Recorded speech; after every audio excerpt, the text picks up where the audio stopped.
বিয়ের পর স্বামী পেলাম, শ্বশুর শাশুড়ি পেলাম, দেবর ননদ পেলাম, আত্মীয় স্বজন পেলাম, অবহেলা পেলাম, কষ্ট পেলাম, মানসিক যন্ত্রণা পেলাম।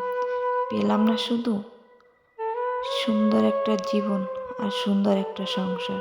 এটাই আমার জীবন। সবাই ভালো থাকবেন।